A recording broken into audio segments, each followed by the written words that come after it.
Salut à tous, c'est Matt, je suis de retour pour une autre vidéo. Cette fois-ci, c'est une vidéo lecture BD. Mais en premier lieu, je veux juste mentionner, sûrement vous l'avez remarqué, j'ai un nouveau micro. Je l'ai mentionné à la fin de ma dernière vidéo que j'ai faite. Donc, ça se peut que ça ait passé un peu sous le radar. Mais vous devez l'entendre actuellement avec cette vidéo-là. Mon son est nettement amélioré. J'ai pris en compte vos commentaires. Vous étiez plusieurs à me mentionner que le son était un des principaux problèmes de mes vidéos. Alors, j'ai pris ça en compte et j'ai acheté un nouveau micro qui, je crois, va être le micro idéal pour tous mes projets, car c'est vraiment en top qualité. Il m'a coûté quand même assez cher, mais bon, je vous passe les détails. Et on va directement avec mes vidéos. Donc, je vais avec mes lectures BD. Ça faisait un certain temps que je n'avais pas fait de vidéo à ce sujet-là. Je m'étais un peu calmé côté lecture, car c'est une question de temps, mais aussi de coût, car c'est pas gratuit, malheureusement, des BD. Donc, je devais faire des compromis. Donc, j'ai mis ça un peu de côté. Mais j'ai lu quelques BD que je vais vous parler. J'ai 3 BD précisément à vous parler. Une Marvel et 2 DC. Donc, on va aller sans plus attendre avec la première BD. Qui est ici Iron Fist 100% Marvel tome 2, qui se nomme Tigre et Serpent, qui est la suite évidemment des aventures du premier tome, que je n'avais pas parlé dans mes vidéos encore, qui est Iron Fist 100% Marvel tome 1, qui se nomme L'épreuve des 7 maîtres, qui se veut des aventures récentes centrées sur le personnage... le personnage iconique Iron Fist, que je vous ai parlé dans d'autres vidéos dans mes BD Luke Cage et Iron Fist. Et donc ça c'était le tome 1 que je vous ai pas encore mentionné, mais pour faire un résumé rapide de ce tome-là, c'était Iron Fist qui était en quête identitaire, qui partait à travers le monde. Il va tomber sur une île mystérieuse où il y a un tournoi d'arts martiaux, où il doit affronter 7 maîtres, et il va devoir les affronter un après l'autre pour pouvoir atteindre un objectif précis. Je vais pas trop révéler de l'intrigue. Et j'avais beaucoup aimé l'histoire, était très intéressante, très l'ambiance asiatique, arts martiaux, tout ça, j'aime beaucoup. Les dessins étaient très beaux aussi, c'était très intéressant sur le personnage. Il n'y a pas vraiment d'origin story dans ce livre-là qui expliquait le personnage, mais tu comprends assez bien son histoire, ses motivations, même si c'est pas clairement indiqué, ce qui peut être un peu dégoûtant pour certains fans qui connaissent pas ce genre de personnage-là. Mais pour le tome 2 que je vous parle aujourd'hui, qui est celui-ci, qui est Tigre et Serpent, ouais c'est ça, qui est le tome 2 des 100% Marvel. Il y a une courte origin story à l'intérieur, pour mettre en contexte pour ceux qui connaissent pas vraiment bien le personnage, qui sont soit n'ont pas vu assez TV ou ont jamais lu de ces BD. Donc on a le droit ici à une courte mise en contexte du personnage dans la BD. Et l'histoire continue directement quelques jours après les événements du premier tome, donc ça se suit en continu. Et dans le fond, c'est Iron Fist qui retourne chez eux. Il fait une halte à Vancouver, au Canada, et il va se retrouver à être pris dans un cercle de vengeance, si je peux dire. Quelqu'un va attenter à sa vie et il va devoir l'affronter pour pouvoir s'en libérer. Et il va croiser un de ses amis de longue date, qui est celui-ci, qui est Shang-Chi, je crois, qui est considéré comme le plus grand maître d'arts martiaux de l'univers de Marvel, qui n'a pas réellement de pouvoir, mais que c'est un grand maître d'arts martiaux. Et donc ensemble, ils vont devoir affronter cet ennemi-là dans un premier temps. Par la suite, il va devoir protéger Kunlun, qui est sa ville où qui est appris à devenir Iron Fist. Et pour ce fait, il va devoir demander l'aide à un ancien ennemi qui est rendu plus ou moins un anti-héros maintenant dans les comics. Je montre quelques planches ici. C'est beaucoup sombre, il y a beaucoup d'histoires qui se passent dans le noir, mais les combats dans martiaux sont hallucinants. C'est bien chorégraphié, si je peux dire. Les coups de poing, les dégâts qui mangent, les blessures, l'atmosphère qui s'en dégage, c'est vraiment incroyable. Il y a des scènes très complexes, il y a beaucoup de petits cadres qui montrent beaucoup de scènes de combat simultanément, mais ça peut être un peu difficile à suivre. J'ai eu quelques misères à certains moments à suivre les enchaînements des combats, parce qu'il y avait tellement d'images qui se suivaient que ça venait difficile à suivre, un peu comme attendez, ouais c'est ça, comme des images comme ça ici, où il y a beaucoup d'actions qui se passent simultanément. Ça devient un peu difficile à cerner. C'est pas le pire, j'ai pris un exemple comme ça sous le radar, comme ça en me promenant encore une fois ici, une dernière image pour vous donner un contexte. Il y a beaucoup d'actions qui se passent, c'est des cadres qui sont pas nécessairement rectangulaire. La deuxième page ici, c'est un peu découpé. Mais dans l'ensemble, l'histoire est très intéressante. Elle est découpée comme en deux parties. La première, c'est son retour. La deuxième, c'est son devoir d'Iron Fist. Et les deux histoires sont très bonnes. J'ai aimé voir ça. J'ai été un peu surpris de voir certains personnages dans la BD. Je connaissais pas tant Iron Fist, à part avec la série TV. J'ai lu Luke Cage Iron Fist que je trouve très bien. Et j'avais lu le tome 1 qui m'a fait connaître les aventures récentes du personnage. Mais grâce à ce tome-là, ben, j'avance un peu plus dans cet univers-là. Et il y a des personnages que je connaissais ailleurs dans d'autres univers, que je savais pas qu'ils étaient apparentés à l'univers d'Iron Fist, et j'ai trouvé ça quand même assez pertinent, et vraiment c'est très bon, c'est intéressant, on avance encore tranquillement dans les pas de l'évolution du personnage, puis il est comme en quête encore un peu initiatique. Se cherche toujours un peu son but, tout ça. Je dirais que c'est moins intense que dans la série TV qui a été annulée après 2 saisons, même si je l'ai trouvé quand même bien, surtout la deuxième saison. Ici, c'est vraiment, il y a un développement intéressant, il y a beaucoup d'aller-retour avec le passé. J'adore les scènes d'arts martiaux. J'ai bien aimé ça. J'ai trouvé par contre le premier méchant qu'on voit dans la BD, pas très révolutionnaire en soi, je connaissais pas vraiment, je sais pas s'il existait avant, mais je vais pas vous spoiler rien là-dessus, mais j'ai trouvé comme un peu, il était correct, il était cool, là, mais dans l'ensemble il est assez oubliable comme personnage.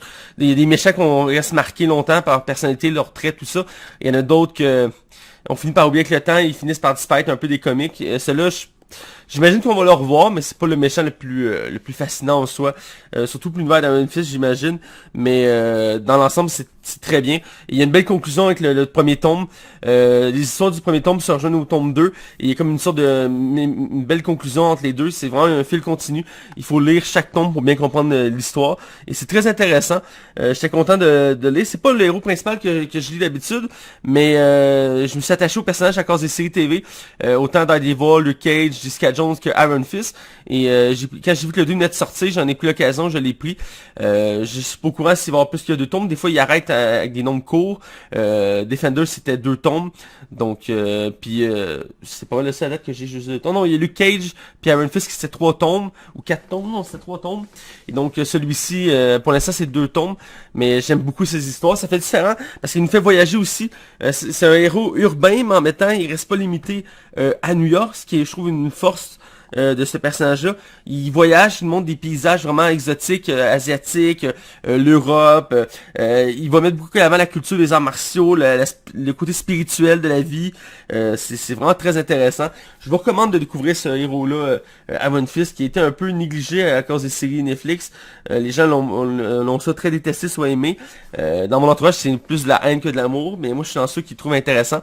Donc, je vous invite à découvrir ça. On va du côté DC maintenant. J'ai pas d'indépendant cette semaine. Ça va sûrement rester le même pour un certain temps. J'ai pas trouvé de BD indépendante intéressante à l'heure actuelle que j'ai goût de lire. Ben oui, mais j'y ai pas accès. Car je l'ai déjà mentionné dans mes vidéos, mais les BD francophones sont jamais évidentes à trouver. DC Marvel, c'est quand même relativement facile, mais dès qu'on sort de ces deux cercles-là, surtout au Québec, je précise, parce que je suis québécois, ça devient plus difficile à chercher. Donc j'ai quelques BD que je voudrais avoir en français de d'autres compagnies de BD, mais sont pas évidentes à avoir. Des fois, il faut avoir des longs délais avant de les obtenir.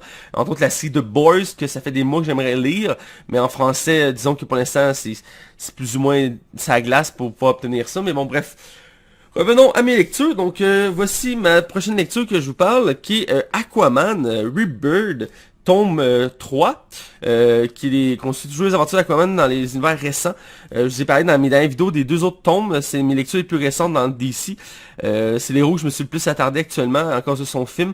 Je me suis plongé dans son univers pour le connaître mieux. J'avais lu le New 52 qui était la version avant celle-ci, que j'ai trouvé quand même intéressante et qui avait remis le goût de jour le personnage.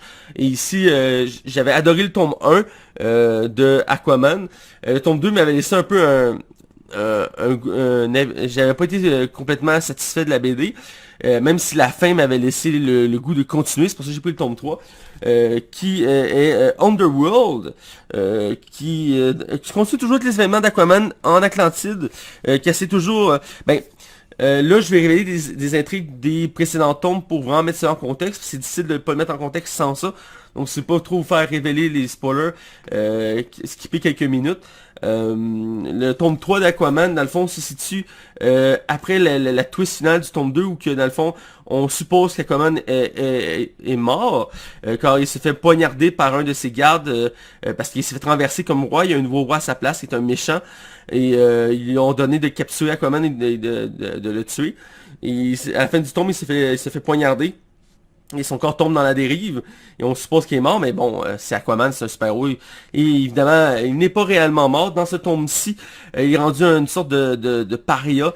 Il cherche à refaire, de faire sa vie, mais comme de côté. Il se cache dans les profondeurs de l'Atlantide, dans la 9e tribu, tribu, et il va aider les gens là-bas à survivre. Il va vouloir se rappeler Orin. Il sera plus le monarque ni le héros Aquaman. Il va être un peu désabusé. Et il va rapidement mettre en avant le fait qu'il veut plus être roi. Car il a pas réussi à être un bon roi et vraiment ça vient le chercher. Même chose, il a plus le goût d'être un super-héros parce qu'il réalise que non plus il a pas été un bon super-héros. Mais les événements vont aller contre lui dans la mesure qu'il n'aura pas le choix de défendre sa ville, car sa ville est rendue isolée par le nouveau roi qui a pris le contrôle de la ville, qui a décidé d'isoler la ville et d'être l'ennemi des humains, des rampants comme il appelle. Et donc il va devoir protéger les gens de son peuple. Et il va devoir affronter l'armée Atlante et le nouveau roi. Et en parallèle, on va voir Mera, sa femme, qui est prise sur Terre et qui au début va être en dépression, puis va tout faire pour attaquer l'Atlantide pour aider Aquaman. C'est vraiment double histoire, on suit deux côtés. Et aussi, on va avoir l'apparence d'un autre personnage de l'univers d'Aquaman qu'on n'avait pas vu dans les tomes Aquaman Rebirth, qui est un personnage que je trouve très intéressant, qui est dans le fond Aqualad, qui est un peu comme le Robin pour Batman. Aqualad étant le partenaire de Aquaman dans les histoires récentes des BD. Et, comme pour anecdote, il n'existait pas jusqu'à récemment. C'est un personnage qui a été créé pour la série TV Young Justice, qui est une série d'animation qui est rendue une 3e saison cette année et qui avait mis à l'avant entre autres ce personnage-là comme nouveau personnage, comme sidekick d'Aquaman, qui était très intéressant dans la série. Et donc ici, c'est une relecture, ils l'ont réadapté pour la BD. Et donc on le voit à quelques moments dans la BD, il est très intéressant. Ça m'a donné le goût de lire des BD sur les Titans. Malheureusement, tout ce qui est Teen Titan, Titan, c'est pas traduit en français. Donc, j'ai sûrement devoir les lire en anglais. Mais il reste que pour Aquaman, le tome 3, je l'ai bien aimé. Contrairement il m'a laissé moins sur ma fin que le tome 2. J'ai bien aimé l'histoire qui s'en découle. J'ai bien aimé le retour à l'origine. J'ai bien aimé les scènes d'action. J'ai bien aimé voir Aquaman à l'œuvre. Parce qu'ici, il se déchaîne. On le voit ici en pleine action. Il n'y a pas de limite. En étant roi, il y avait des limites, mais là, on voit qu'il fait ce qu'il veut. Ses combats sont brutals. Il n'hésitera pas. C'est le genre de héros qui joue sur la ligne, dans le sens que sa violence peut être assez forte. Mais ça fait des belles scènes de combat. Il y a une bonne moralité aussi. L'univers d'Aquaman est riche. Il est beau à voir. Les décors sont magnifiques. Je vous parlais d'Aqualad ici. C'est le gars qui lance une espèce d'éclair mauve.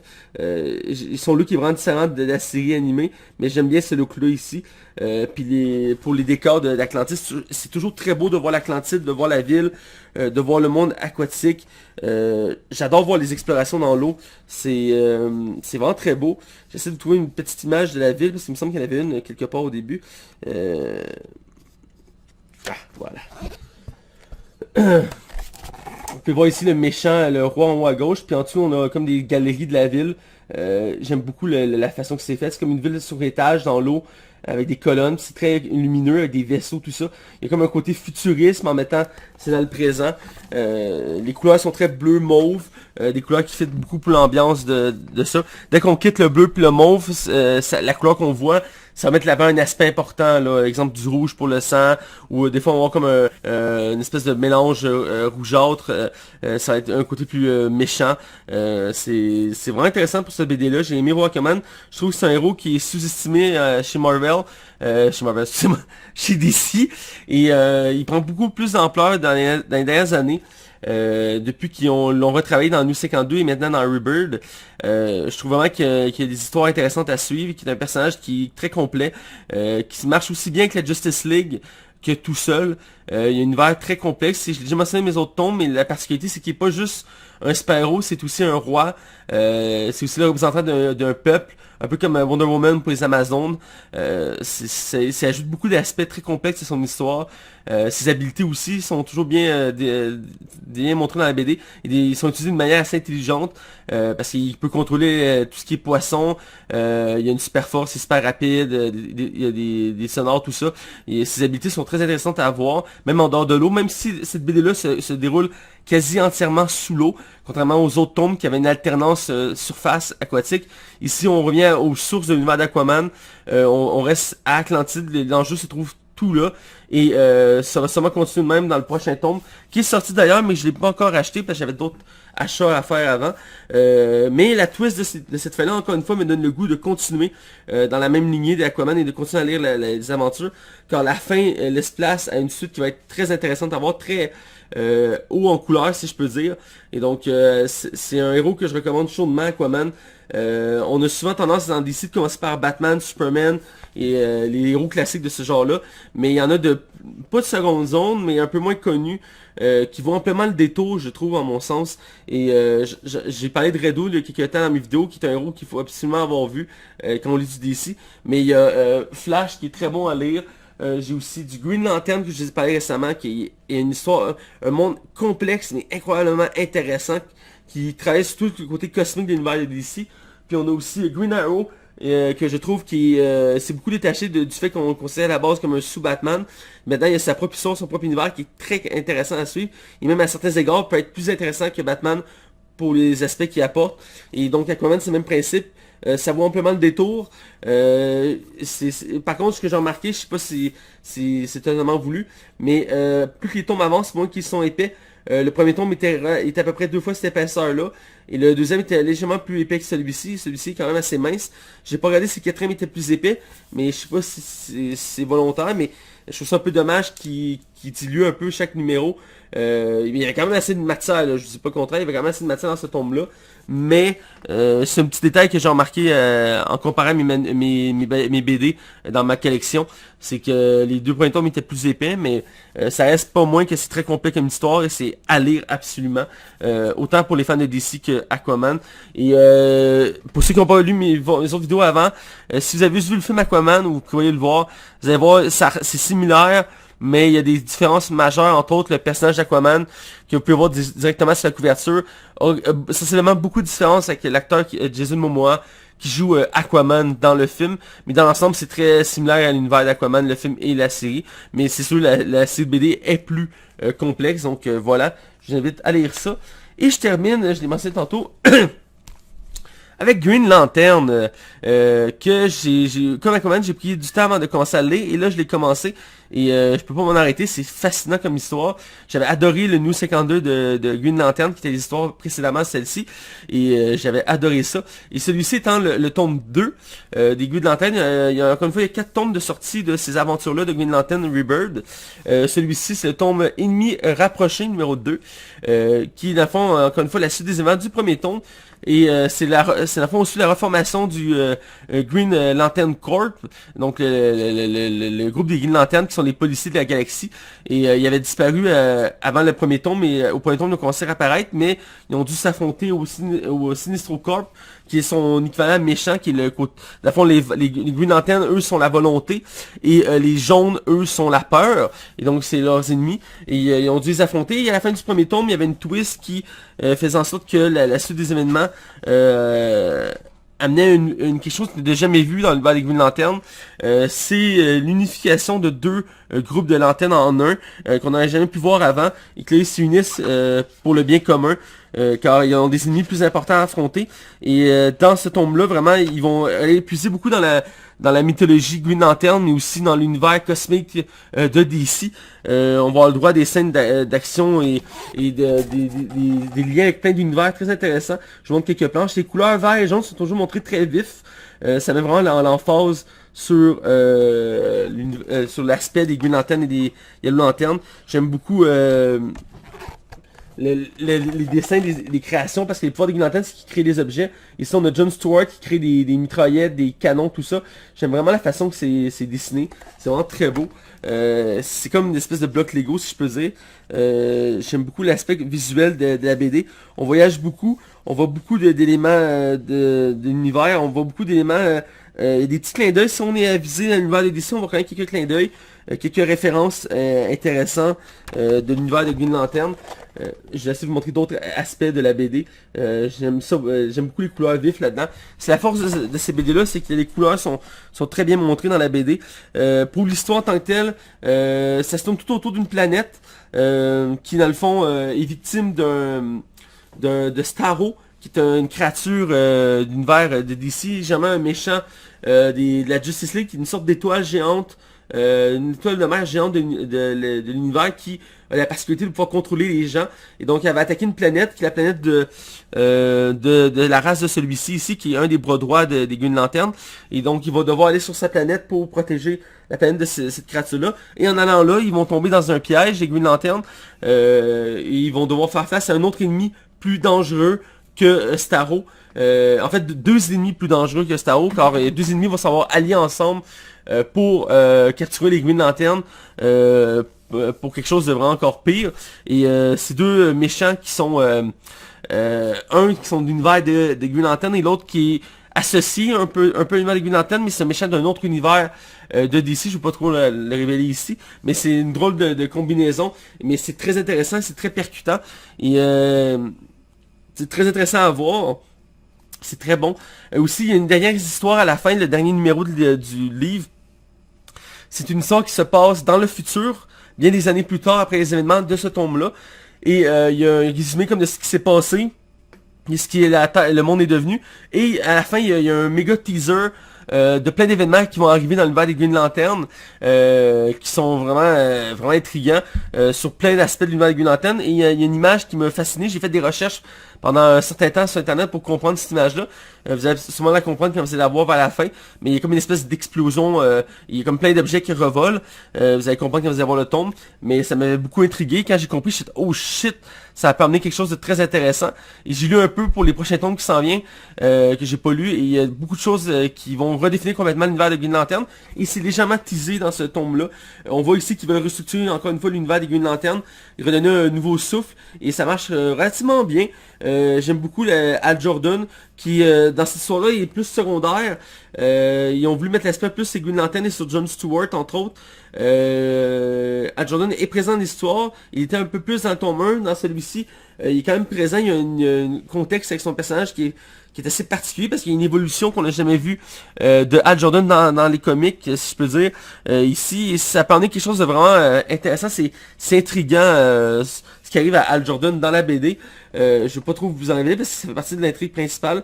Mais ça a fait amener un personnage que je connais quand même correct, mais c'est pas le personnage que je connais le plus d'une nouvelle Green Lantern, mais que j'aimerais ça connaître plus. Et c'est un autre lanterne qui gravite autour de l'univers des Green Lantern. Et c'est je sais pas si je dois le révéler. Non, je ne vais pas le révéler, ça va spoiler un peu la BD, mais c'est un personnage emblématique de l'univers des Green Lantern qu'on voit pas très souvent dans les BD. Il est souvent là pour des moments de crise ou de tout ça, mais il est vraiment percutant dans cette BD là.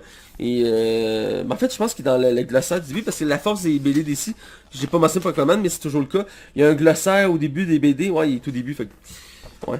J'ai quand même pas vous montrer parce que ça révèle quand même l'intrigue juste en voyant toutes les images, mais on a encore résumé tous les passages clés de l'histoire, et à gauche on a toujours le résumé de ce qui s'est passé, de ce qui va arriver. Vraiment dans le glossaire on voit les méchants principaux qu'on va avoir le droit, et un personnage clé qui va réapparaître dans l'univers des Green Lantern, et tout ça va emmener vraiment des intrigues intéressantes. Il y a même un clin d'œil dans la BD. Entre autres, je n'ai pas tout vu les clins d'œil parce que j'ai lu qu'une fois et je me suis pas attendu à tous les détails, mais il y a un clin d'œil à un autre personnage qui n'a pas vraiment d'histoire en français, ce que je cherche chez DC, puis il n'y a pas d'histoire... je pense qu'il vient d'avoir un numéro à lui tout seul en anglais.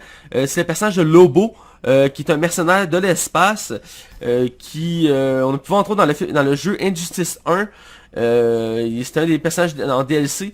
Et je pense qu'il est aussi dans la série Krypton dans la saison 2. C'est un mercenaire de l'espace assez vulgaire, assez violent. Et ici, un petit clin d'œil à ce personnage-là, en plein milieu de la BD. Il fouille comme un labo, en tout cas. Et on peut brièvement comprendre sa présence. J'ai trouvé ça intéressant, ce personnage que je connais un peu, mais qui m'intrigue fortement. Il me fait penser à certains aspects un peu à un Deadpool chez Marvel. Mais bref, je vais pas trop en dire plus, mais Green Lantern, c'est vraiment dans mes lectures préférées du moment. Je dirais même que je préfère Aquaman, pas Aquaman, excuse-moi. Green Lantern à la plupart de mes lectures, autant Aquaman que Green Arrow ou Flash ou tout ça. En ce moment, Green Lantern, c'est dans mes préférés. Je me suis procuré le tome 3 d'ailleurs pour continuer ma lecture de ces BD-là. Et j'ai hâte je pense que c'est ma prochaine que je vais commencer à lire. J'ai acheté une coupe de BD. Je pense que c'est ma prochaine que je vais lire. Mais Green Lantern, ça vaut vraiment le détour.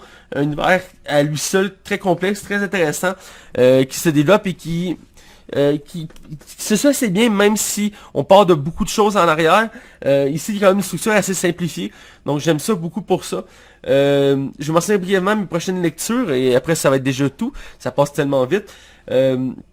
J'ai acheté 3 autres BD, qui sont les BD les plus récentes de l'univers de DC que je me suis procuré. Green Lantern n'est pas le cas. Green Lantern, j'ai pris le 3e tome, mais le 4e vient juste de sortir. Mais je me suis dit un tome à la fois. J'ai aussi pris le tome 6 de Batman Rebirth, que j'attendais avec grande impatience, qui est enfin sorti. Je l'ai acheté le jour même de sa sortie à ma boutique BD. Je l'ignorais, je suis arrivé là, il venait de sortir. Et le dernier tome en date aussi de Flash, qui est le tome 4. Si je me trompe pas, Rebirth, lui aussi je l'attendais avec quand même une grande impatience, quand j'aime beaucoup l'univers de Flash. Je suis la série Flash qui joue sur CW et qui met quand même l'avant un personnage intéressant de Flash, mais je voulais le découvrir en BD. J'adore la version Rebirth que je vois et j'ai très hâte de lire le tome 4 pour en apprendre plus sur son univers. Et donc ça, c'est une des prochaines lectures que je vais probablement vous parler. Ce sera pas un certain temps, c'est sûr, faut me laisser le temps d'y lire, mais pour l'instant c'est ça. Donc j'espère que vous avez trouvé ça intéressant. Donc c'était Iron Fist tome 2 100% Marvel. On avait Aquaman tome 3 Rebirth et on avait Green Lantern tome 2 Rebirth encore une fois. Donc allez-y, foncez. Les DC c'est chez Urban Comics et Marvel c'est chez Panini Comics. Moi, je les achète toutes à la boutique La Boîte à BD à Laval. Vraiment une boutique très intéressante qui fête ses 25 ans prochainement et qui va aussi avoir l'événement le samedi de la BD en mai où vous pouvez avoir des BD gratuits. C'est là que j'ai découvert la boutique et je vous invite fortement à y aller. Suivez la page pour savoir les dates exactes, mais c'est l'événement à pas manquer. Et surtout, il va y avoir plein de vidéos qui vont sortir pour les 25 ans de la boutique. Ça aussi, ça vaut le détour. Donc voilà, c'est déjà tout pour ma vidéo. J'espère que vous avez apprécié ça. Je vous dis à une prochaine et n'hésitez pas à commenter, à partager, à liker mes vidéos. J'aime vous entendre, je suis content, j'ai plusieurs fans qui m'écrivent et j'apprécie grandement ça. Et ça me permet de m'améliorer. La preuve c'est que j'ai enfin décidé de prendre un micro parce qu'il m'avait poussé sans relâche pour que je le fasse. Je l'ai fait. Et donc voilà, c'est déjà tout. Ciao, bye.